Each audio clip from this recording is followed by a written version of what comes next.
당신은 지금까지 잘못된 진실에 속아 살아왔을지도 모릅니다. 자위는 부끄러운 일이다? 40대를 넘기면 그만둬야 한다? 많은 남성들이 이런 말에 고개를 끄덕이며 삶의 활력을 스스로 꺾어왔습니다. 하지만 아무도 말해주지 않았던 정말 중요한 진실이 있습니다. 60세 이후의 자위는 단순한 쾌락이 아니라 당신의 생명력을 지켜주는 비밀 병기일 수 있습니다. 저는 수십 년간 중장년 남성들의 비뇨 건강을 연구하고 상담해온 김세진입니다. 그동안 너무 많은 남성들이 모른다는 이유만으로 건강을 잃고 있었습니다. 특히 잘못된 자위 습관은 발기 기능 저하, 전립선 문제, 심지어 우울감까지 유발합니다. 하지만 반대로 제대로 된 자위는 테스토스테론 분비를 촉진하고 숙면과 활력을 되찾게 해줍니다. 이건 단순한 행위가 아닙니다. 신경계와 호르몬을 되살리는 몸 전체의 회복 스위치를 켜는 방법입니다. 지금부터 60세 이상 남성이라면 반드시 알아야 할 자위에 관한 7가지 충격적인 진실을 알려드리겠습니다. 지금까지 누구도 말해주지 않았던 이 이야기를 들은 순간 당신의 다음 10년은 완전히 달라질 수 있습니다. 절대 끝까지 놓치지 마십시오. 무의식적으로 반복되는 자위 습관은 단순한 행위가 아니라 뇌의 강력한 패턴을 각인시키는 조건 반사로 자리 잡습니다. 급하게 끝내는 습관, 일정한 자세와 반복적인 자극적인 영상에 의존하는 방식은 몸을 긴장 상태로 몰아가며 신경계의 왜곡된 자극 반응을 학습시킵니다. 문제는 뇌가 이 비정상적인 패턴을 너무 쉽게 받아들인다는 데 있습니다. 시간이 지날수록 감각은 둔해지고 발기력은 점점 떨어지며 같은 자극으로는 만족할 수 없어 더 강한 자극이나 새로운 자극을 찾게 됩니다. 이로 인해 현실의 관계는 점점 부담스럽고 피로하게 느껴지며 파트너와의 접촉은 서서히 멀어지고 맙니다. 감정적 단절은 신체적인 문제를 넘어서 정서적인 고립을 불러오고 결국 외로움과 좌절, 수치심, 그리고 우울감으로 이어질 수 있습니다. 수많은 남성들이 이러한 악순환 속에서 스스로를 잃어가고 있는 현실을 저는 수없이 보아왔습니다. 그러나 중요한 점은 대부분의 경우 몸이 망가진 것이 아니라 단지 잘못된 방식에 익숙해져 있었을 뿐이라는 사실입니다. 이러한 자극 의존적인 습관은 포르노 유발 발기부전이라는 증상으로 이어지기도 하고 사정지연이나 사정불능으로 발전하기도 합니다. 이는 특별한 문제가 아니라 실제로 많은 남성들이 조용히 겪고 있는 현실입니다. 더 안타까운 건 이 모든 문제가 자신도 모르게 스스로 만들어낸 결과라는 점입니다. 반복되는 자극과 무의식적인 반응은 점차 자신감과 활력, 타인과의 연결감마저 약화시키고 맙니다. 삶의 중심에서 자신과 멀어지게 되며 점차 스스로를 터치하는 것조차 꺼리게 되고 고립된 상태에 놓이게 됩니다. 때로는 이런 고립이 기억력 저하로까지 이어지는 경우도 있습니다. 이 손실은 단순히 신체적인 것이 아닙니다. 당신의 눈빛, 걸음걸이, 거울 속 자신을 바라보는 태도에도 그대로 드러납니다. 그렇게 천천히 그리고 확실히 자신을 잃어가게 됩니다. 하지만 지금이라도 늦지 않았습니다. 신경계는 회복할 수 있으며 몸도 다시 배울 수 있습니다.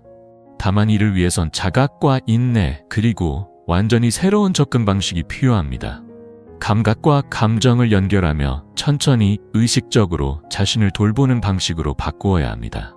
문제는 자위가 아니라 의식 없이 반복하는 자위입니다. 이것은 마치 핸들을 잡지 않은 채 가속 페달만 밟는 것과 같습니다. 결국 충돌하게 되고 그 피해는 복구에 오랜 시간이 걸립니다. 더 조용하지만 간과되기 쉬운 또 하나의 위험은 바로 자위를 완전히 중단해버리는 것입니다. 다음 이야기에서는 왜 60세 이후 자위를 멈추는 것이 오히려 건강을 서서히 무너뜨릴 수 있는 원인이 되는지를 알려드리겠습니다. 이 내용을 지금까지 공감하며 시청해 주셨다면 댓글에 숫자 1을 남겨주세요. 지금부터 두 번째 중요한 이야기를 이어가겠습니다.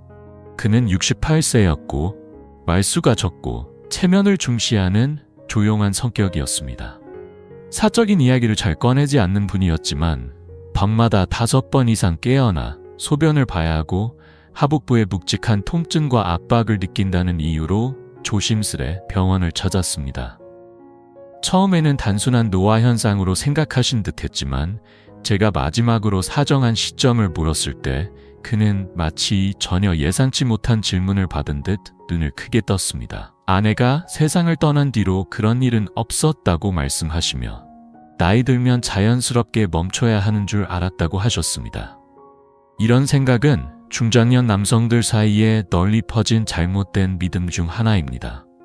마치 60세 이후에는 생식 기능 전체를 내려놓아야 한다는 듯이 여기는 경우가 많지만 사실 전립선은 그런 방식으로 작동하지 않습니다. 사정을 멈췄다고 해서 전립선이 기능을 멈추는 것은 아닙니다. 이 기관은 계속해서 액체를 생성하며 그 액체가 배출되지 않으면 몸속에 정체되어 우혈과 염증, 불편함을 유발하게 됩니다. 전립선은 오랜 시간 동안 액체를 보관하도록 만들어진 기관이 아니기 때문에 이러한 정체는 곧 부종과 민감성 증가, 기능 저하로 이어질 수 있습니다. 이러한 변화는 다양한 증상으로 나타나며 특히 소변이 자주 마렵거나 줄기가 약해지고 배뇨 후에도 잔뇨감이 남거나 사정 시 통증이 동반될 수 있습니다.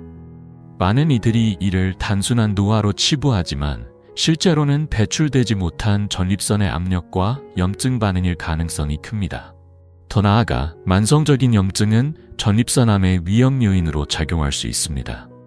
물론 자위를 하지 않는다고 곧바로 암에 걸린다는 의미는 아닙니다. 그러나 규칙적인 사정은 전립선 내부의 염증 유발 환경을 줄이는 데 도움이 된다는 것은 과학적으로 명확하게 입증된 사실입니다.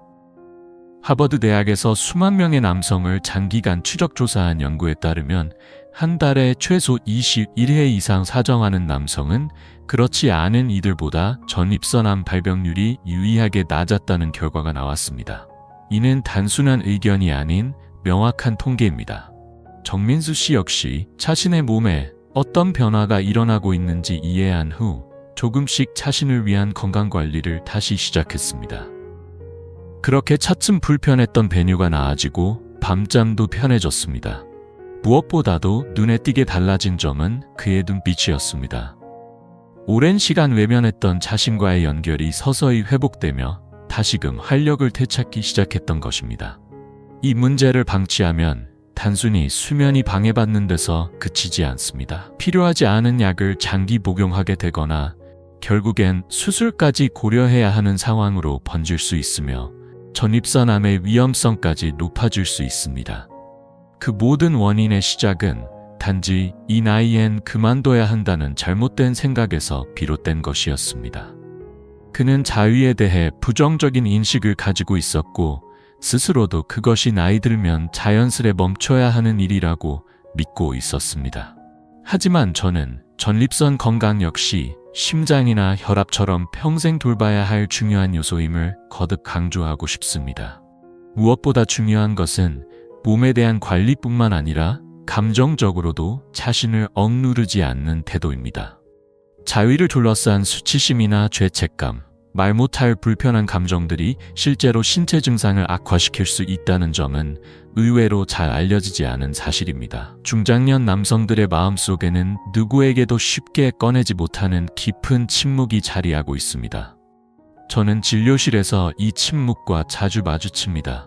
자위라는 단어 하나에 움찔하는 반응, 질문을 피해 눈을 돌리는 시선, 또는 그건 젊을 때 얘기지요 라며 웃어넘기려는 태도 속에는 말보다 더 큰 메시지가 담겨 있습니다. 그들은 자위를 그만두고 싶어서 멈춘 것이 아니라 그것이 옳지 않다는 믿음을 오랫동안 주입받아 왔기 때문입니다. 이런 조용한 수치심은 지금도 많은 이들의 건강을 조금씩 갉아먹고 있습니다. 어릴 적 받은 꾸지람, 놀림, 부끄러움은 몸에 각인되어 무의식적인 억제로 작용하게 되고 이는 점차 감정적 거리감으로 번져 결국 육체적인 접촉 자체를 멀게 만듭니다. 손을 내밀고 싶지만 그것조차 부적절하게 느껴지는 감정. 원하지 않아서가 아니라 그래선 안 된다는 믿음이 문제인 것입니다. 그 결과 단지 관계가 멀어지는 것에 그치지 않고 생물학적인 기능에도 영향을 미치게 됩니다. 많은 사람들이 알지 못하는 사실 중 하나는 자위와 같은 건강한 성적 접촉이 실제로 정신 건강에 긍정적인 역할을 한다는 점입니다. 자위는 스트레스 호르몬인 코르티솔을 낮추고 기분을 끌어올리는 도파민, 유대감과 신뢰를 형성하는 옥시토신의 분비를 증가시킵니다. 수면의 질과 인지 기능에도 영향을 미치죠. 하지만 이러한 유익한 과정은 수치심으로 인해 차단됩니다. 수치심은 몸을 긴장시키고 죄책감을 불러일으키며 결국 만성 스트레스를 유발하게 됩니다. 이는 우울증이나 불안장애, 심장질환, 면역력 저하, 더 나아가 치매와도 연결될 수 있습니다. 제가 기억하는 한 환자는 72세의 이혼 남성이었습니다. 겉보기엔 특별한 질환도 없고 약도 복용하지 않았지만 그는 지쳐 있었고 의욕이 없었으며 삶에 대한 열정도 사라진 상태였습니다. 그는 그런 건 이제 다 지나간 이야기인 줄 알았어요 라고 말했지만 그 말 속에는 성적 접촉이 없는 것보다도 자신을 잃어버렸다는 깊은 허무감이 담겨 있었습니다. 우리는 아주 천천히 시작했습니다. 특별한 약도 큰 변화도 없었습니다. 다만 죄책감이나 기대 없이 다시 자신의 몸과 자연스럽게 연결될 수 있도록 돕는 간단한 연습부터 시작했습니다. 그리고 몇 주 후 그의 표정과 자세는 조금씩 달라지기 시작했습니다. 있도록 아주 작은 일부터 제안했습니다. 혼자 있는 시간에 짧은 스트레칭, 따뜻한 목욕, 감정을 차분히 느낄 수 있는 음악 듣기처럼 사소해 보이지만 자기 자신을 돌보는 일부터 시작한 거죠. 그리고 의식적인 터치, 즉 무의식적으로 반복해온 습관이 아닌 스스로를 존중하며 대하는 접근으로 전환하자 점차 몸의 반응이 달라졌습니다. 몇 주 후 그는 아침에 눈을 떴을 때 가슴이 답답하지 않다고 말했습니다. 하루가 달라졌고 표정도 밝아져서 무엇보다도 다시 살아있다는 실감을 얻기 시작했습니다. 테스토스테론은 성적인 활동에만 관련된 호르몬이 아닙니다. 우리의 의욕, 집중력, 결단력, 사회적 자신감에까지 영향을 미치는 전반적인 활력의 에너지입니다. 많은 분들이 나는 이제 그럴 필요 없어 라고 생각하지만 사실 그 생각 자체가 호르몬 저하의 신호이기도 합니다. 성적인 에너지를 억누르며 살아가다 보면 뇌는 그 신호를 읽고 생리 시스템을 축소시키기 시작합니다. 그것은 마치 활활 타오르던 불씨에 물을 붓는 것과 같습니다. 삶에서 성적 에너지를 단절한다는 건 단순히 관계를 포기한다는 의미가 아닙니다. 그것은 자신과의 유대, 생명력, 존재감 전체를 스스로 내버리는 일입니다. 반대로 자기 몸을 인정하고 감각을 일깨우며 수치심 없이 자신을 돌보는 순간 몸은 다시 반응하기 시작합니다. 뇌는 테스토스테론 분비를 재활성화하고 신진대사는 활력을 되찾으며 전반적인 기능들이 조금씩 회복됩니다. 정영철 씨처럼 한때 강인했던 분들조차 자신을 잊고 살아가게 되면 그 에너지는 사라집니다. 하지만 몸은 다시 배울 수 있습니다. 다만 그 첫걸음은 자신이 아직도 살아있고 여전히 가치 있는 존재라는 것을 인정하는 데서 시작됩니다. 성적인 활동이 반드시 누구와 함께여야만 의미 있는 것이 아닙니다. 혼자 있는 시간에도 존중과 애정을 담아 자신을 돌볼 수 있다면 그것이야말로 진정한 회복의 시작이 됩니다. 이제 이 변화의 가능성을 진지하게 받아들여야 할 시간입니다. 서서히 좁아지며 혈류는 줄어들고 결국 발기 자체가 어려워집니다. 이 과정은 점진적이며 조용하게 진행되기 때문에 많은 이들이 자연스러운 노화라고 자각합니다. 하지만 실제로는 활동 부족과 무관심이 원인이 되어 기능이 소멸되어 가는 것입니다. 심지어 자극을 받아도 예전처럼 반응하지 않고 감각이 둔해지는 현상이 동반되기도 합니다. 영수 씨의 경우도 마찬가지였습니다. 특별히 큰 병이 있었던 것은 아니었지만 오랜 시간 스스로의 욕구를 억제하고 감각을 외면한 결과 몸이 그 기능을 점차 포기해버린 것입니다. 그러나 다행히도 변화는 가능했습니다. 그는 조심스럽게 신체적 자극을 재개했고 일상의 리듬에 약간의 활력을 더해갔습니다. 매일 같은 시간에 산책하고 따뜻한 물로 목욕을 하며 자신의 몸을 느끼는 시간을 가지기 시작했습니다. 몇 달이 지나자 작은 변화들이 쌓였습니다. 아침에 눈을 뜰 때의 컨디션이 달라졌고 무기력함 대신 가벼운 긴장감이 느껴졌습니다. 그리고 어느 날 자연스럽게 아침 발기를 경험했다고 조용히 말하더군요. 이는 단순한 생리 현상을 넘어서 다시금 자신의 삶에 참여하고 있다는 명확한 신호였습니다. 발기 기능은 남성에게 단순한 성적 능력을 의미하지 않습니다. 이는 신체 전반의 혈류순환 상태와 신경의 건강, 심혈관 시스템의 안정성까지 반영하는 중요한 지표입니다.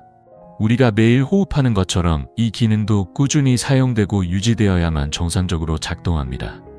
반대로 완전히 멈춘다면 그것은 단순한 불편함을 넘어 건강 전반에 깊은 영향을 미치게 됩니다. 나이가 들었다고 해서 생명력까지 늙는 것은 아닙니다. 진짜 중요한 건 몸의 메시지를 무시하지 않는 태도, 그리고 자신과의 연결을 잃지 않으려는 의지입니다. 몸은 언제든 반응할 준비가 되어 있습니다.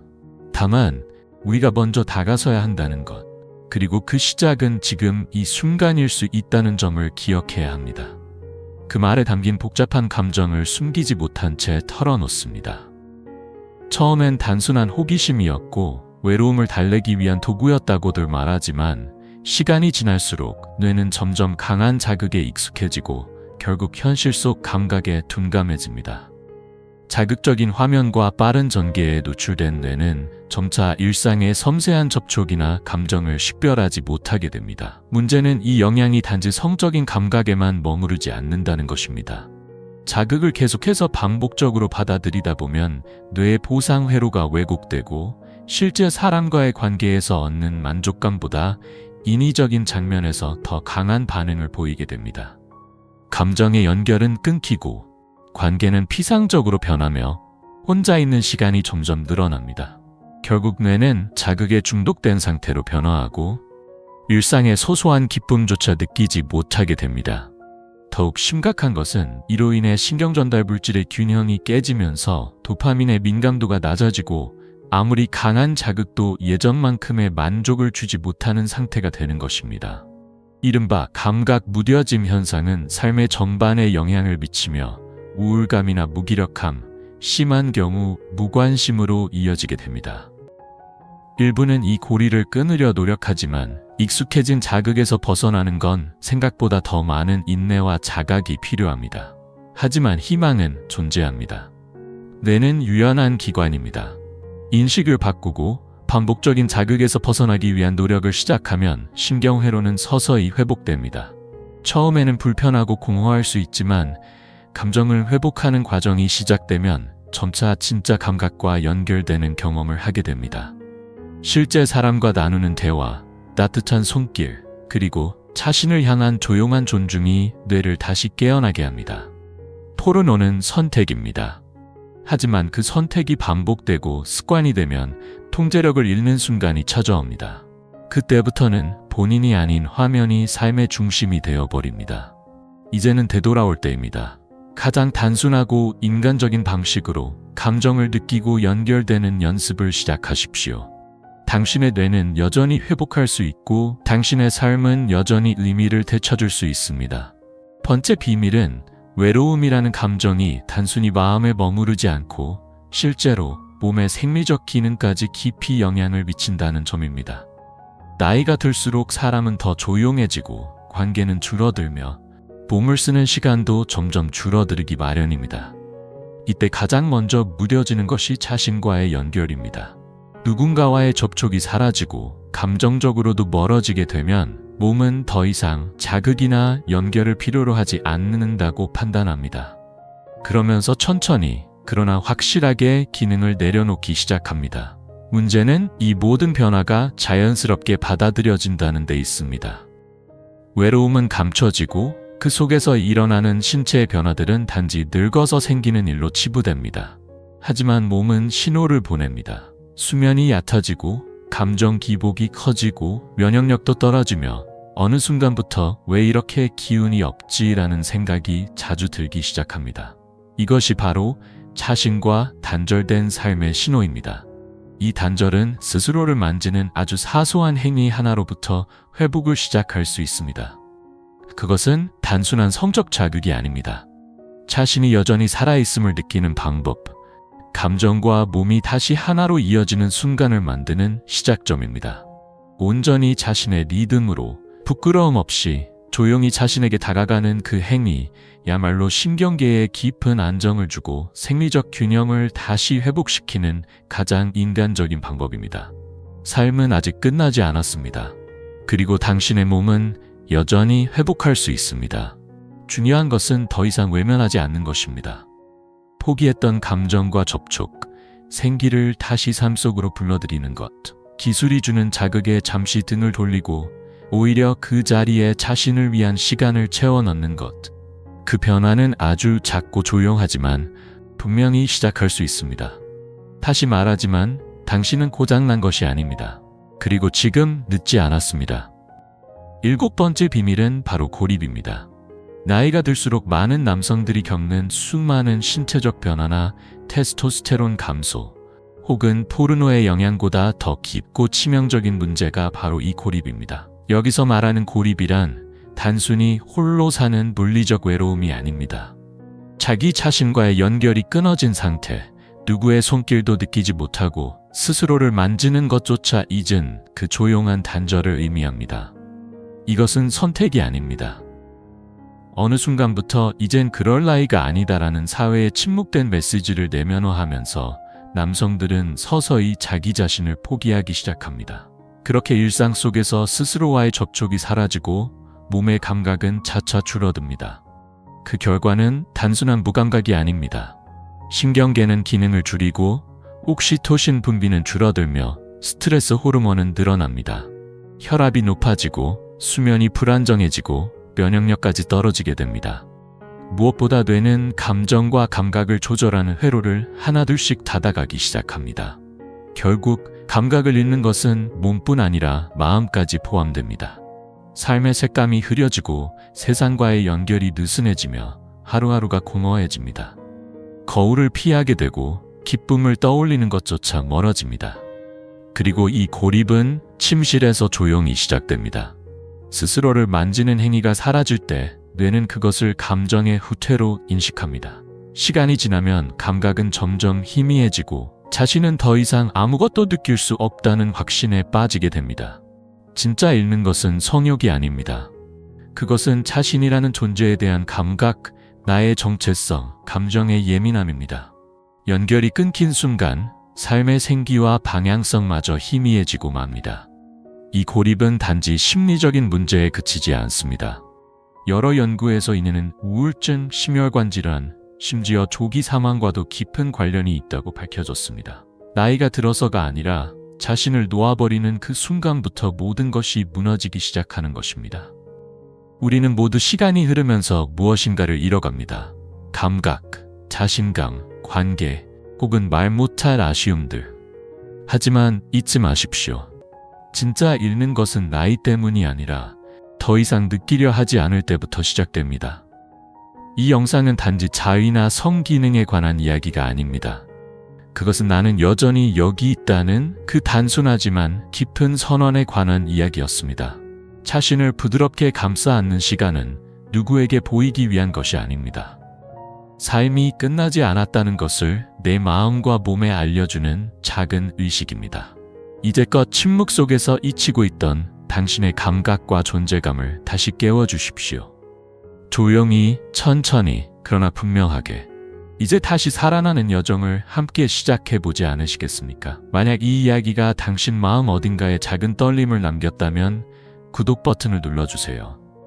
앞으로도 당신의 삶을 더 따뜻하게 지켜드릴 수 있는 이야기들을 준비하겠습니다. 지금까지 함께 해주셔서 감사합니다. 당신은 여전히 살아있습니다. 그리고 그 사실 하나만으로도 모든 변화는 가능해집니다.